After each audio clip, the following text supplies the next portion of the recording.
నమస్తే. రణబీర్ అల్లాబాడియా ఈ పేరు ఇప్పుడు దేశం మొత్తం చాలా ప్రసిద్ధిగాంచింది.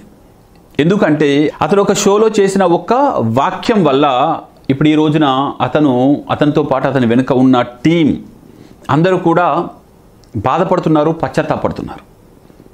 మరోవైపు సమాజం మొత్తం ఒక్కసారిగా అవాక్కై చూస్తుంది. అయినప్పటికీ ఇంకా మనం మేలుకోవట్లేదు.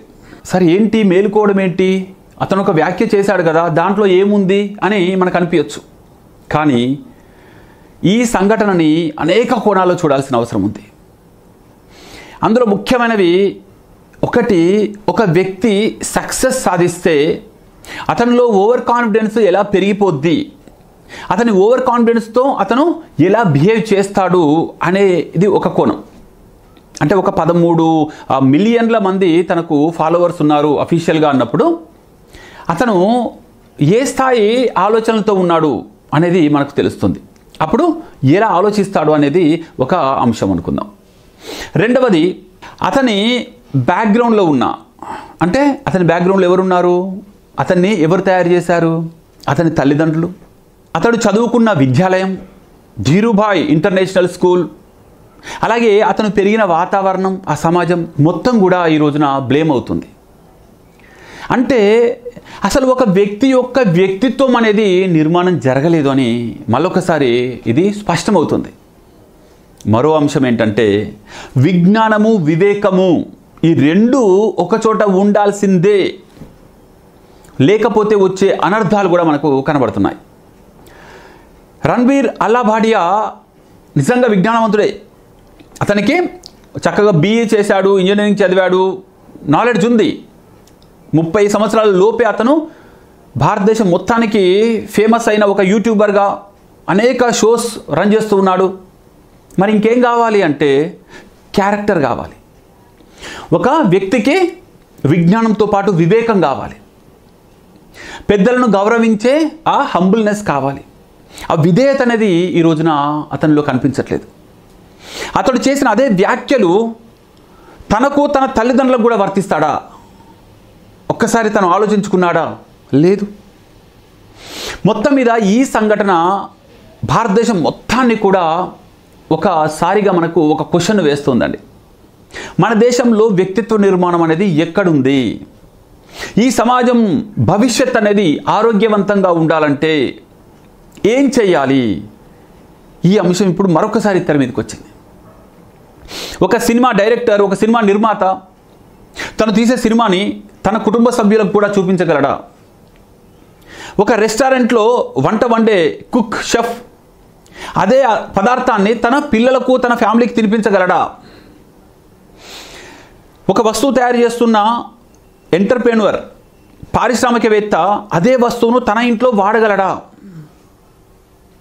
అలాగే ఒక పాఠం చెప్తున్న ఒక టీచర్ తన సొంత పిల్లలకు అదే క్వాలిటీతో, అదే రేంజ్లో పాఠం చెప్తాడా, లేక ఇంకాస్త బాగా చెప్తాడా? కాబట్టి ఈ ఆలోచనలు ప్రతి వ్యక్తిలో, ప్రతి రంగంలో ఉండాలి. దాన్నే స్వీయ నియంత్రణ అంటారు, సెల్ఫ్ రెగ్యులేషన్, సెల్ఫ్ డిసిప్లిన్ అంటారు. ఆ సెల్ఫ్ డిసిప్లిన్ అనేది ఈ రోజున్న సమాజంలో లోపించింది. దానికి ప్రత్యక్షంగా నిదర్శనమే ఈ రణబీర్ అల్లాబాడియా. అతను ఒక ప్రతినిధి మాత్రమే. అతను అక్కడ కనిపించాడు, కానీ కనిపించకుండా అలా ఉన్న వ్యక్తిత్వం లేని విజ్ఞానవంతులు, వివేకం లేని విజ్ఞానవంతులు లక్షల్లో ఉన్నారు ఈ దేశంలో. మొన్నటికి మొన్న ఒక IAS అధికారి యొక్క కుమారుడు యూట్యూబ్ షోలో తండ్రి కూతురు మధ్యలో ఒక సంఘటనని జుగుప్సాకరమైన జోక్స్ వేస్తూ పగలబడి నవ్వాడు. అతన్ని తెలంగాణ ప్రభుత్వం అరెస్ట్ కూడా చేసింది. అతని వెనుక విజ్ఞానం లేదా అంటే అతను చదువుకున్నాడు, ఇంకా IAS అధికారి కుటుంబం నుండి వచ్చాడు. కానీ ఏం లాభం? సమాజానికి ఏది హితమో కూడా తెలియని స్థాయిలో మన విజ్ఞానం పెరిగిపోయింది. ఈ సందర్భంలో ఇండియాలోనే one of the top schools అంటాం కదా, ధీరుభాయ్ ఇంటర్నేషనల్ స్కూల్, ఒక గొప్ప మహానుభావుడి పేరు మీద ఏర్పాటు చేసిన ఒక స్కూల్ నుండి, ఆ విద్యాలయం నుండి వచ్చిన ప్రోడక్ట్ ఇది. ఇప్పుడు ఆ విద్యాలయం కూడా దానికి బాధ్యత వహిస్తుందా? అతనికి 5 ఏళ్ళలో 10 ఏళ్ళలో విద్యాబుద్ధులు చెప్పింది కదా. అలాగే అతని తల్లిదండ్రులు కూడా బాధ్యత వహిస్తారా?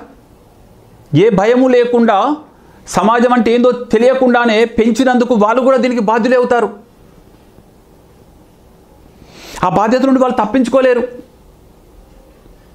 అలాగే అనేక సంస్థలు తమ చేతిలో ఉండే ఎంతోమంది విద్యార్థులను సమాజంలోకి పంపిస్తున్నారు. వాళ్ళందరూ చేస్తున్న యాక్టివిటీస్ ద్వారా ఆ విద్యా సంస్థలు కూడా గర్వంగా ఫీల్ అవుతాయి కదా. మరి ఇలాంటివి చేసినప్పుడు కూడా తల వంచుకోవాల్సిందే, తల దించుకొని పశ్చాత్తాపడాల్సిందే ఆ సంస్థలు. ఇప్పటికైనా మనందరం మేల్కొందాం. వ్యక్తి నిర్మాణమే దేశ నిర్మాణం. వ్యక్తిత్వ నిర్మాణము విజ్ఞానంతో పాటు వివేకాన్ని మేళవింపజేయడం అనే ఒక మిషన్ని మనం మొదలు పెడదాం. భవ్యమైన ఆరోగ్యవంతమైన భారతదేశాన్ని నిర్మిద్దాం.